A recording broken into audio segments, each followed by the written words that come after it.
So, the Lorax. He speaks for the trees. So, in case you've been living under a rock for the past 52 years, The Lorax is a book written by Dr. Seuss in 1971, and it talks about how the behavioral pitfalls of greed and capitalism lead to problems in the environment. It's a deep, moving, and semi-relatable tale about human destruction and how borderline colonization can be a result of having too much ambition. And of course, since it's Dr. Seuss, it's all told using sick rhymes that put Eminem to shame. But that's just the basics, because today we're going to be discussing the animated film with songs. And no, not the original 1972 version that holds more accuracy to Seuss's work. I'm talking about the incredibly crafted 2012 movie starring none other than Zac Efron, who plays a little boy. In fact, just like every animated film on the planet nowadays, The Lorax 2012 features an all-star cast. And despite having two literal singers being main characters, neither of them sing any songs.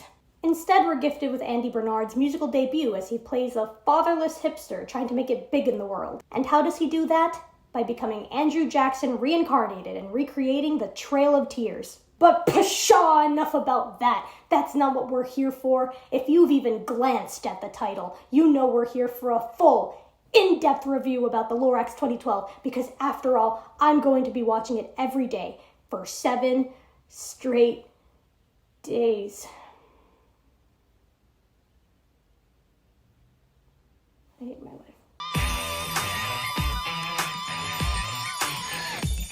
I'm gonna open a cold one. Hope you don't mind. So after a long and tiring day of work, I decided that the best course of action is to Pavlov dog myself into feeling joy by watching the Lorax every day for 7 days. If I think about the Lorax, I won't feel worthless and sad, so instead of crying myself to sleep, I can dream about a hairy Cheetos puff that vouches for biodiversity. Along with my piled-on stress, I tend to resort to binging as a coping mechanism, so what better way to kill 2 birds with 1 stone by also walking on the treadmill? Here it is, the moment of truth. The Lorax and my treadmill.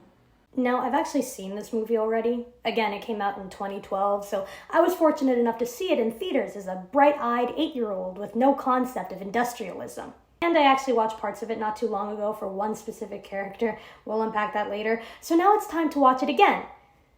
And again and again.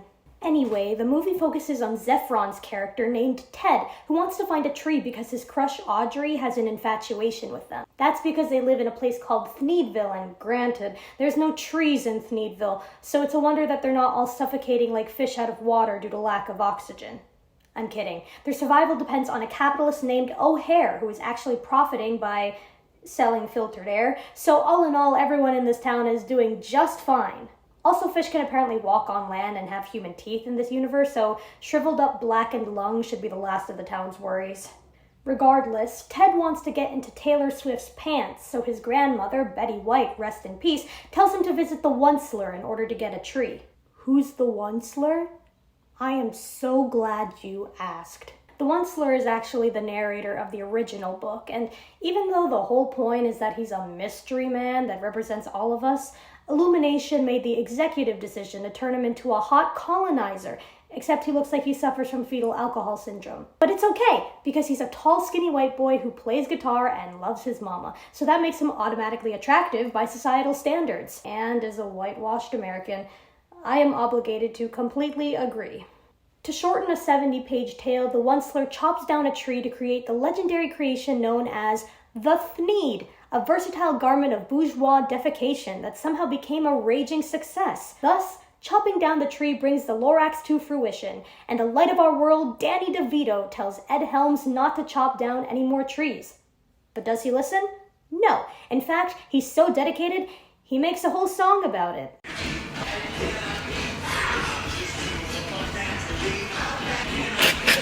Anyways, the last tree falls, pollution is born, and the Onceler gets abandoned by his family. And by the Lorax. But, after all these years of wallowing in disappointment, he has managed to keep 1 tree seed, and instead of doing the bare minimum and planting it himself, he entrusts a 12-year-old boy to do it. And the movie ends with a rockin' musical number. Let it die, let it shrivel up and... Come on, who's with me, huh? Okay, so I didn't get to watch the movie properly a second time because my day ended up being so busy that I could only watch it in 30-minute increments. Like, quite literally, I just got back from work to finish watching. And unfortunately, I had to come back to how bad can I be? It was very unlucky. Regardless, the smaller doses made it easier to handle, but it was also more dreadful to start it than turn it off repeatedly, so I'm not too sure where I stand with that yet. Otherwise, it quite literally felt like a working antidepressant because, God forbid, I'd be completely alone with my thoughts for a couple minutes because, spoiler alert, that never goes well. As for the movie as a whole, and I'm going to be perfectly honest with you, I didn't have much personal thought after day one since it was more about re-watching and re-understanding the plot and just re-enjoying the movie. Because you know what? I liked it. I loved it, in fact. I was already yelling during the opening credits. But now it's time we get more in touch with my emotions. How much joy, exactly, am I feeling towards this movie and its plot? And furthermore, what else is new? Well, for starters, rewatching this movie the next day forced me to look for details I hadn't noticed the first time, like this fat fish. Honestly, small stuff like that makes me hope that the working conditions for this movie were, in the very least, decent, because some of the dialogue and animation choices were so silly and witty. I don't care who you are, you little crazy baby man! Get out of my house, now! This is outrageous! Not to mention the colors and brightness of it all, magnificent. And even small things like moving chains or fabric or hair are also minor details like freckles and beauty marks, and I know that's the bare minimum for animation, but let me have this, okay? Anyway, one thing I forgot to mention from my little synopsis yesterday is that the Onceler's creation is the same name as the town that Ted and Audrey live in, and that's because in the height of his product's fame, the Onceler made the equivalent of Walt Disney's Golden Oaks for his butterfly milk-scented scarf. The fact that I even have something to compare that to disappoints me because, damn, we truly live in a society. Another thing, now I'm just starting to have questions. For example, why did the Onceler build a whole other house to rot in? What was the purpose? Speaking of, I just found out that lurkum isn't a real word. I just found that out right now. Okay, yeah, sorry, I can't take this seriously because genuinely, while watching, I end up smiling so wide. This is actually embarrassing. I'm so sad that I have to watch this for a week because it might ruin the fun.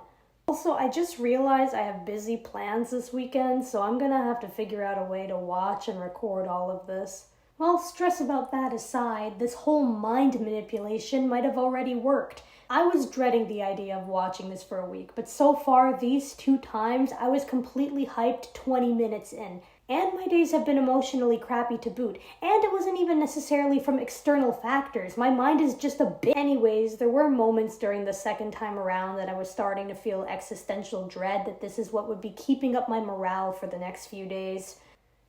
So yeah, I'm starting to regret this. Crap. So I'm finally back on track to watching again. Yeah! And I've already memorized the chronology of the plot and scenes. At this point, I'm pretty sure I can quote Rob Riggle verbatim. Also, I'm sorry to be a disappointment, but I didn't go on the treadmill today. But that's because I did something even better. Something unheard of. I went outside. So yes, I decided to be in touch with nature, just as the Lorax would want, and as soon as I finished watching and scarfing snacks down my windpipe, I got in touch with the great outdoors. I mean, it's crazy. Who would have thought that walking outside can actually make you happy? It's grass. Just make sure to stay safe by keeping hydrated and putting on sunscreen. So, of course, I went on my walk, listened to only some of the best music, and went about my day.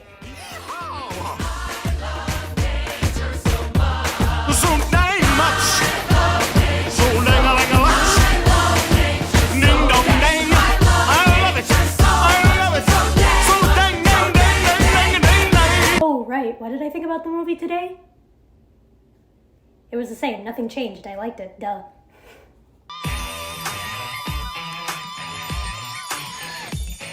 So I went on another walk outside today, and while I was passing through the neighborhood to get milk, I saw some kids running a lemonade stand, and I thought, wow, that is such a great idea. It's nutritious and delicious. So naturally, I had to make some lemonade. And because I've had to hear O'Hare ask for a delicious cookie 3 times already, I decided I'd be making some of those too. But I had to make it out of cake because I didn't have anything to make actual cookies. So, with a full meal planned, I was ready to begin my 4th watch of the only movie ever, the Lorax.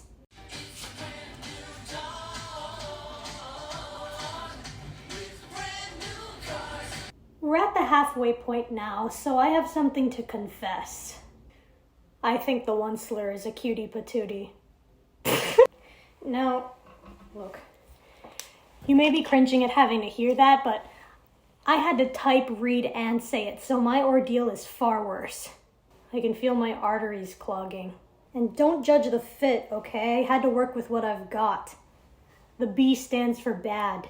How bad can I be? Honestly, number 4 was a hard watch. It was a struggle to get through, and I have to do this 3 more times. So what better way to enjoy a movie than by looking forward to the parts with Tumblr's #1 husbando in it?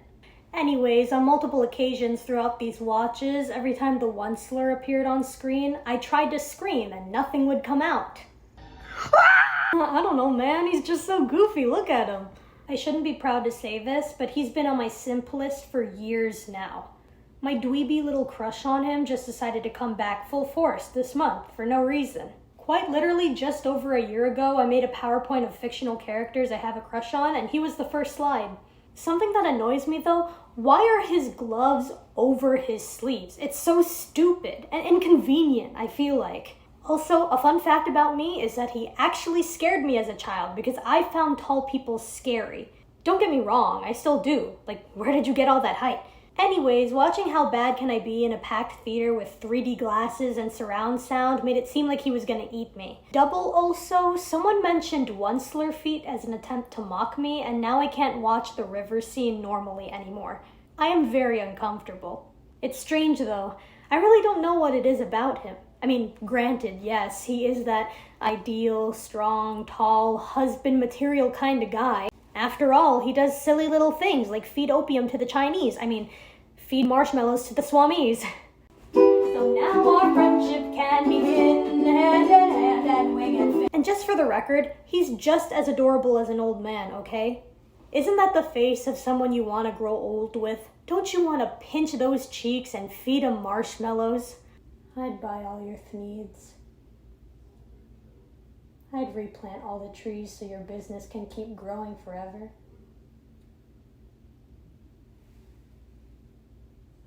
All in all, this was an alright watch. I wasn't really paying attention to non-Onceler scenes, so cheers. 3 more watches to go. Aw, how nice to see someone so undeterred by things like reality. Today's was a special viewing of the Lorax because I forced one of my friends to watch it with me. Spoiler alert, it made me love the movie again. That's a joke, I never stopped loving the movie. Are you ready to watch the only movie that ever exists? I'm so excited. How is your mental state?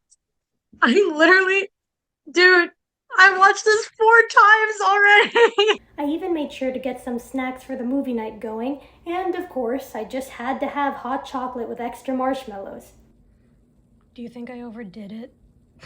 This watch felt very fast, I'm going to be honest. That probably means that I enjoyed myself a little too much, but that's okay because she enjoyed it too. For starters, she was really excited to hear Taylor Swift. Taylor Swift! And not to mention, she wholeheartedly agreed with me when I said that this movie was the greatest of all time. Wasn't that such an amazing opening number? Doesn't it make you want to watch it 7 times in a row? It can only get better from here.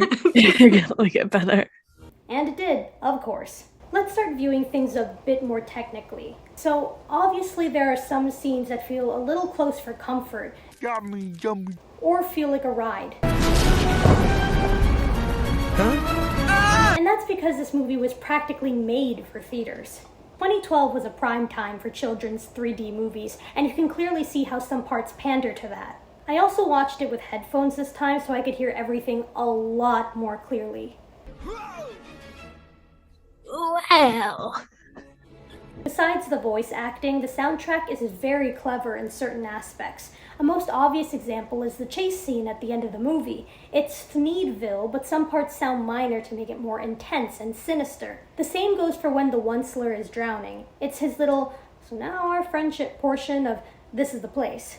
But what's even more technical is how my friend discovered the very deep meaning of this movie, and wow, I cannot believe it went over my head. The more people will buy. You know, I'm starting to think this is a metaphor for global warming. It rocks. Is it? I wasn't aware. You know, it takes a big brain to see it. Damn, The after lines. so many watches, I can't believe I missed that. That's crazy. It's pretty hidden in there. Yeah, it's pretty obscure. Anyways, going back to being able to hear the soundtrack, I just want to say that music is beautiful, and I love being able to listen to it during all the mellow, conversational scenes. Also, if you haven't watched it with headphones already, I highly suggest it, because not only do you hear everything better, but the audio moves with the characters. The power of audio mixing. I'm just glad that I got to watch a heartfelt film. I'm so glad nothing happens to them. I'm so glad they live happily ever after. With my friend. It was full of silly commentary. Oh my god, the Rizzler. And better yet, Twinning. Soma Utes, bro. Dude, I better be invited to the wedding. That's all I'm saying. Pick me, choose me, bro. Pick me. Choose me. Love me. wait, how did those get in there? Anyways, after the movie, I asked her for some parting words and final thoughts. I loved it. Awesome. Genuinely, I had such a fun time. It's so camp. That was so much fun. Also, it's a cute little movie about global warming for the kids. We also learned some imperative information about Ed Helms, voice of the Onceler, that we thought we should share, just in case. Oh, Jesus. Okay, so he is a professional musician, singer, songwriter, guitar, and banjo player. He's in his own band called the Lonesome Trio. Follow the Lonesome Trio on Spotify, Apple Music, SoundCloud. New favorite band. Not for real. So yeah, give them a listen. And thanks again to Mora for watching this with me. Bye, vlog. I'm so normal about this movie. Oh, I know. Day 6 was a close call. It was a very last-minute watch, and I was exhausted. I could literally feel my brain cells deteriorating. So, instead of providing my usual praise, I'm going to discuss things I dislike about the movie. I'm kidding. Obviously, this movie has pitfalls. After viewing it 6 times, there's gotta be something, right? Well, for starters, and I could just be talking out of my butt here, but I wish there were more direct references to the 1972 version. Like, for example, as much as I love How Bad Can I Be, I wish we had a bit more of the Lorax trying to monologue or directly tell the Onceler to stop in the middle of his prime. So, biggering. I kind of wish we had biggering. But yeah, I know. It's too edgy for the kids and too real for Illumination. Speaking of music stuff and whatnot, I'm genuinely so upset that the full version of This Is the Place and the Onceler's Traveling Madness aren't in the movie. This is what keeps me up at night, folks. You heard it right here. And of course, many people have gripes with the whole the Onceler is supposed to represent all of us thing, but I like our lanky entrepreneurs, so I'm not too angry about that. Of course, there's also the debate about Audrey being the main character, but I honestly don't see it. Ted had simp willpower. A person's adoration for nature simply can't trump the horny ambition of a 12-year-old boy. I just hope Audrey wasn't enabling him. Oh, I guess another question. Why does the Lorax narrate the Onceler narrating? Because the story opens up with the Lorax talking on a stage. So is this supposed to be some meta thing where he narrates Ted going to the Onceler and then narrates the Onceler narrating to Ted? I'm confused. Whatever. Also, I just realized that Ted's mom's license plate says Funky Mom. I just thought that was really cute. Yeah, I'm just rambling. I'm running out of ideas. Godspeed. To celebrate my final watch, I decided to wake up early and make pancakes. I am so tired, I am running on 1 hour of sleep. They're purple because they're ube. I promise I'm not poisoning anybody. It's like green eggs and ham, but it's purple pancakes and yam. Double Dr. Seuss moment. Anyways, this last watch was probably the worst for a bunch of reasons. First of all, our house randomly lost Wi-Fi, so the grand finale was streamed using my phone data. Second, I'm tired. I was literally counting down all the seconds until it was over. And third, I'm sad I won't see my husband anymore. Also, the truth is, I cheated. Long story short, I was fortunate enough to spend the day at Six Flags with my friend, and as much as I wanted to record parts of our vertigo-inducing journey, I left all our stuff in a locker. Also, it's not like I was at Universal, otherwise I would have met the totally super real and legit Lorax and gone home. Anyways, I was so exhausted that I watched up to How Bad Can I Be, then finished up in 2 times speed. Side note, Let It Grow is an awful Nightcore song. The original speed is just fine. You gotta really enjoy the harmonies at the end there. Now that this challenge is over, what's next? What now? The answer is, I don't know. The Lorax has completely consumed me for a week. My life is empty. What will I do with my extra time of 1 hour and 26 minutes now that I don't have to watch Ted kiss a cereal box every day? Okay, but real talk, The Lorax is a cute movie. One could even say that it's pretty good. Sure, it's no life-changing cinematic masterpiece, but it's entertaining if you don't want something super serious. Besides, even though I'm not gregariously excited or happy, it has definitely boosted my morale. It gave me something to look forward to. It's silly. It's fun. Look, if you're crazy enough and watched until the end hoping for some moral, you're not gonna get one. Because this challenge messed with my mental state so excruciatingly bad. How bad? I'm kidding. I'm fine. So, all in all, just enjoy the little things. Don't be afraid to let loose and do small things that make you happy and do stupid, not dangerous stuff, because even if the joy is artificial, at least the crippling depression gets sidetracked for a bit. Now, if you'll excuse me, I've got some knitting to do. See ya!